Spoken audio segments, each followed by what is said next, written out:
At the world's edge, something unnatural grows. Silent, still, a shimmer in the sand. Locals whisper. A shadow came, then machines, then nothing. Even the wind won't go near. From above, it looks like geometry carved into the earth. From the ground, like a mirage that never disappears. What is this place? Who built it? And why? Some say it's the future. Others, a warning. But one thing's certain, it wasn't always here. Nor was the desert. This is a hidden war against an enemy that spreads in silence and never stops. An enemy called desertification. Desertification is not just a science term. It's a creeping curse that turns fertile soil into dust, kills crops, forces migration, and kicks carbon back into the atmosphere like a bad habit. In China, nearly 18% of its land, 7 times the size of the UK, is degraded.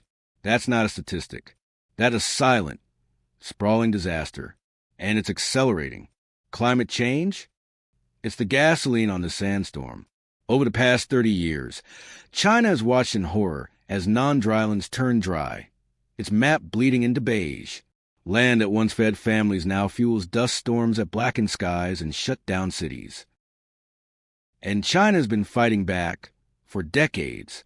The Three North Shelter Belt, nicknamed the Green Great Wall, a 73-year project to plant forests across the north. So far, 360,000 square kilometers of land have been saved, 79,000 rehabilitated. That's real progress. But trees alone can't keep pace with the sand. Something bigger, something smarter was needed. Solar power, but not the kind you know. This isn't rooftop panels or Tesla dreams. This is warfare. Solar farms planted like outposts in the desert. Hundreds of square kilometers of panels rising in Xinjiang, in Inner Mongolia, in the howling emptiness of the Tungur Desert. Why? Because these panels don't just harvest sunlight, they tame the sand. Here's the twist. To build and operate a solar farm in the desert, companies have to fight the desert. They install fences to keep animals out. They use straw checkerboards to pin sand dunes in place. They set up anti-dust nets and reinforce soil. And those panels, they block sunlight, reduce evaporation, boost soil moisture by up to 113%, and cut the wind speed that fuels dust storms. Beneath them, grass grows, vegetables sprout, even livestock returns. This isn't just energy, it's ecosystem engineering. It's the future growing in the shadow of photovoltaic panels. Let's talk data.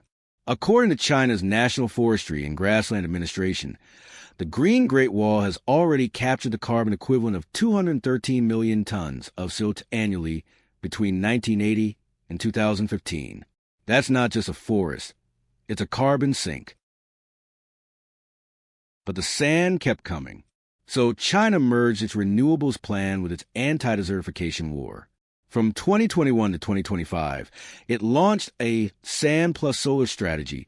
Deserts turned into dual-purpose zones, generating power and stopping land degradation, climate mitigation and adaptation. 2 birds, 1 solar stone. The research backs it. Studies show solar farms reduce desert temperatures, retain water, and give root to vegetation. They even create windbreaks. Plants thrive. The soil stabilizes and carbon stays locked in the ground. This is climate alchemy, turning waste into wealth, death into life, sun into salvation. But let's not get too romantic. Scaling this revolution is a logistical monster. We need more than sunlight and ambition. We need infrastructure, factories, labor, wires. We need solar modules, inverters, batteries, heat pumps by the millions. We need workers trained, paid, and proud. And we need transmission lines, thousands of kilometers of them, to carry desert-born electrons to megacities on the eastern coast.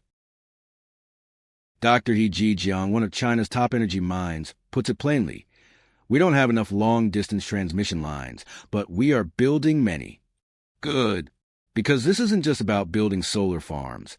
It's about building an entire civilization on top of them.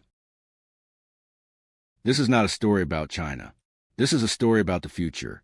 about what happens when we stop treating deserts as dead zones and start treating them as opportunity, about merging ecology with industry, and about fighting climate change not just with policies, but with bold, tangible transformation.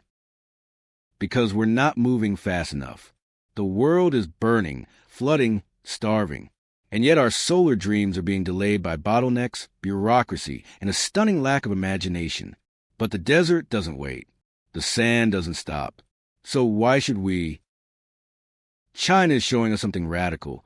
That maybe, just maybe, the answer to our energy crisis and our environmental collapse lies beneath our feet and above our heads.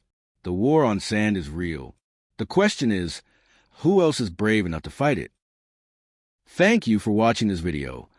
Please comment and stay tuned for our next video.